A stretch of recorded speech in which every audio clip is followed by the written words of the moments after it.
Prepare to be amazed.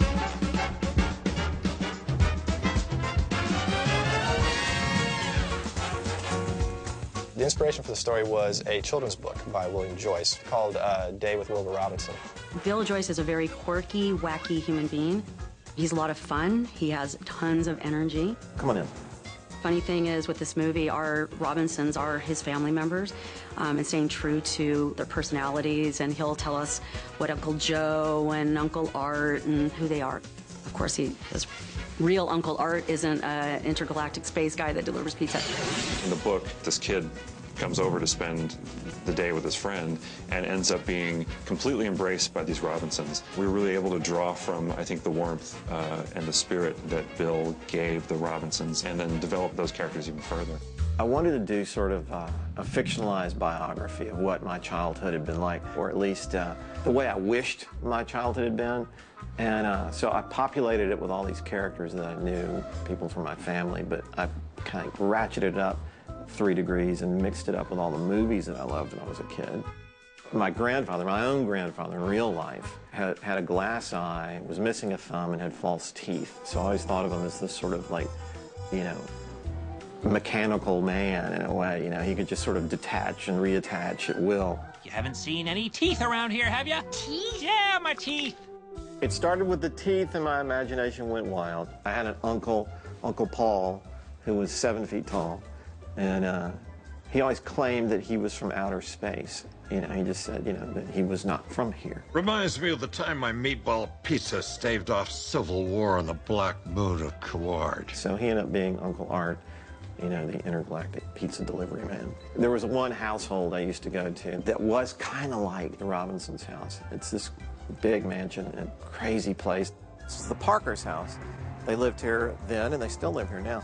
And it was a great place to come and grow up, play, goof around. So the book become a movie. Allow me to shed some light on the subject. The project began, obviously, with Bill Joyce's book. I believe it was published in the early 90s. The studio had the rights to it around that same time. They bought the rights to it. It actually started in live action, and then over the next few years ended up migrating over here to animation. And that's sort of where it started, and a script was, you know, made out of that, and then Steve Anderson got involved, and we got involved. The studio wanted to try and experiment with this movie, and the experiment was that you're going to take the script and storyboard the whole thing all the way through, the entire movie, A to Z, beginning to end, and you would screen that version of the movie. And at that point, then, the studio would decide whether or not to make it. Now, that's unheard of. So to have something different on this movie, to actually be able to storyboard the entire movie all the way through, was really a great experience as a filmmaker, because you got to make your whole statement. The first time anybody saw this movie, it was the whole movie. Obviously, it changed over the course of the years, and we made things better, and we tweaked things, and things got cut, and that kind of thing. This was the first time anybody had ever seen the movie, and it was a really exciting process to get to be part of because of its uniqueness. Not so fast, Doris. The people who developed the project before Steve came on probably looked at the book and thought, where would all these eccentric people live under one roof? Where could that possibly be? I guess the future.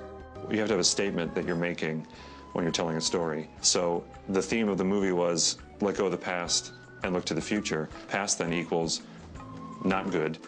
Future equals hope, optimism. So the future city itself is just full of hope and optimism and a childlike wonder. And then the Robinsons then had to become the embodiment of that future ideal. I propose a toast to Lewis and his brilliant failure. May it lead to success in the future. The script, when I read it, I immediately connected to the story, and specifically to the character of Lewis. My story is similar to Lewis's in that I was adopted. I was not in an orphanage like Lewis. Some of the specifics of our stories were different, but the questions that he was asking himself throughout the story, where did I come from? Who's my birth mother? Why did she give me up? These are the same questions that I'd asked ever since I can remember it. So that character was really the thing that I responded to and said, I have to tell this story. I understand how this kid thinks. I handcuffed myself to that script and I said, this is mine. I got to do this. I got to tell this story. Because it is his journey and his passion, he wanted to rally behind him because he was telling his story. She's in here. I just have to remember. My parents were very open and said, when you become 18, you can go search for your birth parents. As a kid, there was no question in my mind. When I hit 18, I was going to find these people and I was going to reconnect with them. And then one day I woke up and realized, hey, I'm 24. All these years I've been able to do this, and not only have I not done it, but I've actually forgotten about it. My priority at that moment was my own life and where I wanted to go. What happened to me in the past would not change any of that. That really made me think, okay, that's what the movie's about, because Lewis is looking to his past, and really what he needs to do is learn to let go of that and look to the future. Well, when I first started on this, Steve pitched the idea and said that it was like loosely based off this book by William Joyce. Not all the characters in the book were used, but I knew that Lewis was going to be in it, and so I really focused on Lewis, the main character. I've cracked the hippocampus! Really? What? At first, I really try and get the personality of the character in the design, and then I start worrying about the finer details. But, you know, really, if the proportion and the shape is working for that personality, then we move forward. My name's Mikey Goobian. People call me Goob. I took Goob and I just kind of aged him accordingly. The point where Goob went from like a cute, chubby kid to this really pathetic-looking teenager with tiny little mustache. As a designer, that was like probably my dream job. Do you understand? The PE coach is shorts. My dad used to parade around in these tight little dolphin shorts, and he'd work out, you know, listening to the Rocky soundtrack. And so I really, when I designed Coach, I was actually thinking about my dad. I don't know if you ever told me that story. No, yeah. I think he still wears them. So, does he? Yeah. You didn't think I was paying attention, did you? It was fun working with Wilbur and Lewis because they needed to be a team, but at the same time they needed to have contrast, so they didn't just become the same kid wandering around the movie. So from the story, we knew that Wilbur was really the one in the driver's seat of the relationship. Lewis was kind of the passenger. Enough moping. Take this back to the science fair and fix that memory scanner. Stop! Stop! Get away from me! Maybe you've forgotten. I'm a time cop from the future. Should be taken very seriously. Lewis is the introvert to Wilbur's extrovert. And again, all comes from the story. He has been desperately trying to find a family who would adopt him, but he's not had a lot of luck. Lewis, meet the Robinsons. Robinsons live left of left field. Sarsaparilla! Family is crazy. Each one of them has their own distinct traits, and they're each weird in their own way. I don't want to hear anymore! Now, sweetie. Don't you, sweetie me! I like to use the word freedom to describe the Robinsons. Awesome. Exceptional. Outstanding. They're free to do anything that makes them happy. What makes you happy is what you need to pursue in your life. It doesn't matter if it's weird. If you want to build a spaceship and deliver pizzas throughout the galaxy, do it.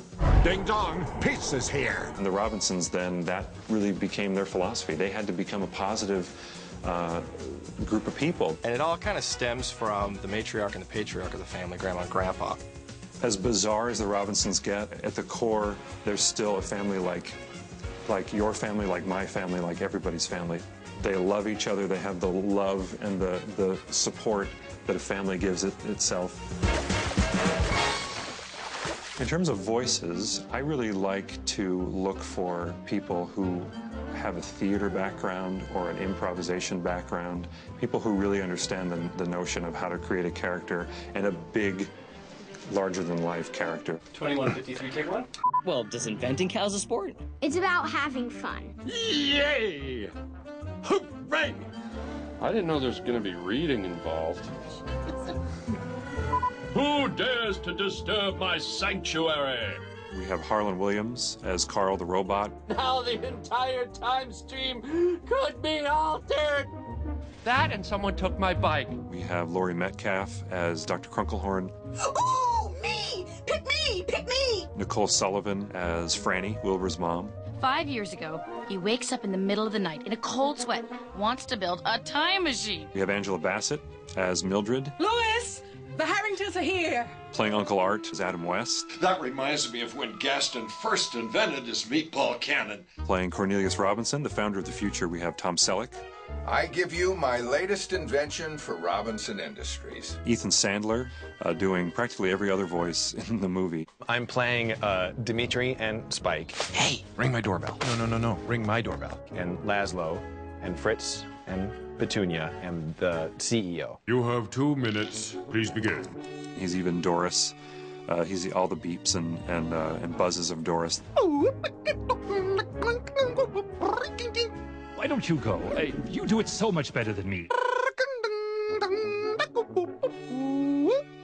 Wait, I think I just lost my mind.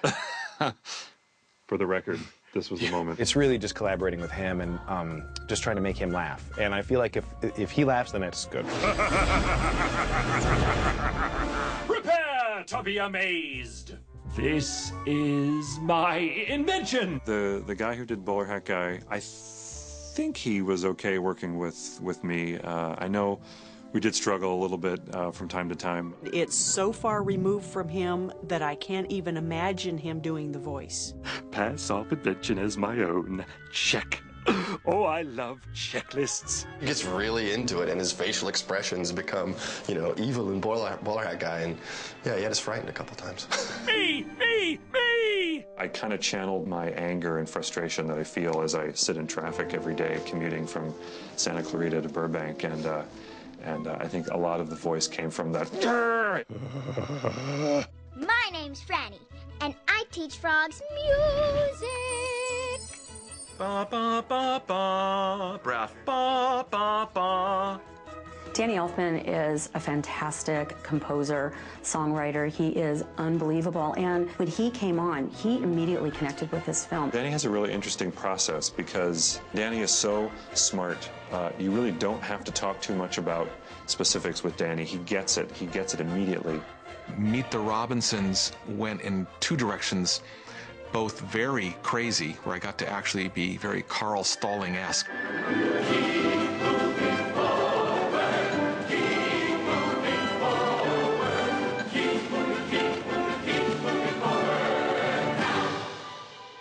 And it's also very, very emotional.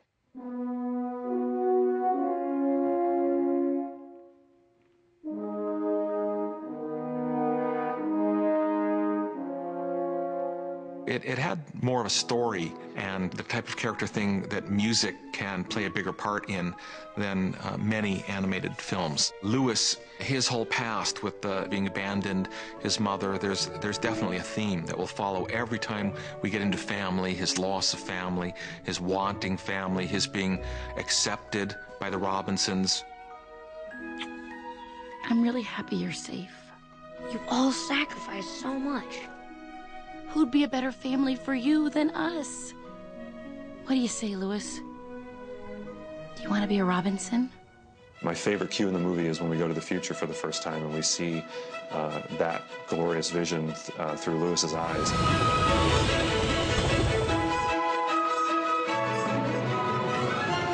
Where are we going? To the future!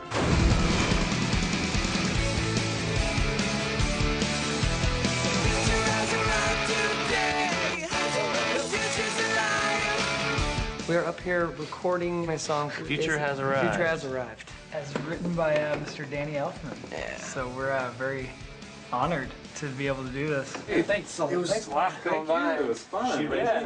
No, it's so cool. Yeah. This is fun. When Danny called us, it was different. It was definitely caught us off guard. We're like, wow, really?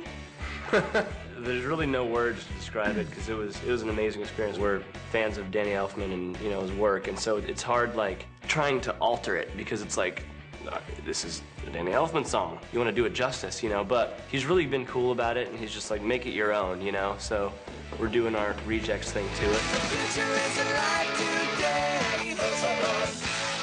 We're excited to have a variety of different musicians involved with this movie, from Rufus Wainwright to Rob Thomas, and what they all bring, to this movie, along with Danny's score. It's phenomenal. I wrote this song called Little Wonders after, talking to the people at Disney and seeing a little piece of this film. Let it go. Let it roll right off your shoulder, don't you know? The first line of that song is "Let It Go," which is essentially another way of stating our theme of keep moving forward, let go of the past, keep moving forward. And he didn't know that was the theme of our movie. I was walking my dog, actually, and it was like one of these moments where I couldn't get him to move, and I'm trying to get him to go, and he looks up, and I look over, and he's sitting there in the wind, just like smiling, you know, and he won't move because he was just like feeling the wind. And it just all kind of hit me in 1 minute. I like that, you know, that this is what everything's about, these small hours and these moments, and then it all just started to kind of flow together. Time falls away, but these small hours, these little wonders still